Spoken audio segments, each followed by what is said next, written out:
Good morning, Mom Annabelle. This is my first video in your subject. Now, let me introduce myself. Happy watching po! I'm Angelica Quijano Hababag, 24 years old. I live here in San Vicente, Baao. I came from Poblacion Seruma, Kamsur, and I am a mother of two beautiful daughters with my 9 years boyfriend, soon to be my husband. What is art in your own understanding? Para sa akin, ang art ay hindi lamang isang makulay at magandang tingnan sa isang larawan o nasa paligid. Dahil karamihan sa ating lahat ay hindi alam ang tunay na sining o art in English. Sa katunayan, ang sining ay mayroong iba't ibang pinanggagalingan mula sa may maganda, makulay at malinis na gawa.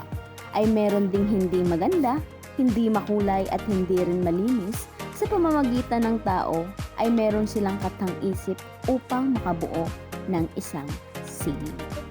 How do you relate art to your personality?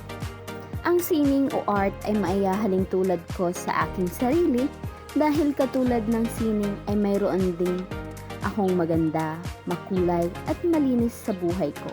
At meron ding hindi maganda at hindi rin makulay at malinis. Dahil umabot na sa punto ng aking buhay na mawalan ng gana para mabuhay.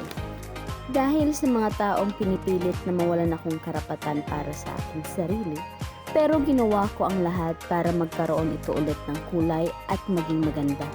Dahil sa mga taong yon, pinakita ko na may kulay pa ang aking buhay at para rin sa aking mga anak, kaya kakayanin ang lahat.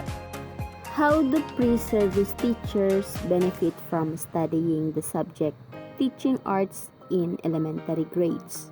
Nakakatulong ito sa mga pre-service teachers upang malaman na nila kung paano nila ito ituturo sa mga bata, lalo na at kailangan ng mga mag-aaral na bata para sa kanilang karagdagang kaalaman sa sining at kung paano nila gagawin tungkol sa loob ng sining at dito din natin ipapakita at papatunayan ang tunay na realidad sa loob ng art.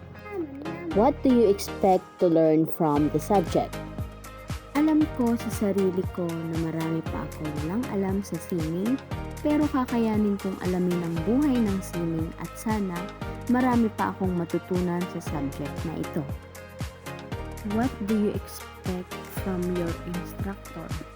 Ang expectation ko po sa inyo ay sana po maging maganda at masaya ang ating samahan ngayong semester at sana din po ay marami akong natutunan mula sa inyo na alam ko din po ay magiging mabait po kayo sa amin. Always happy and beautiful, Ma'am Annabelle. Thank you, Ma'am!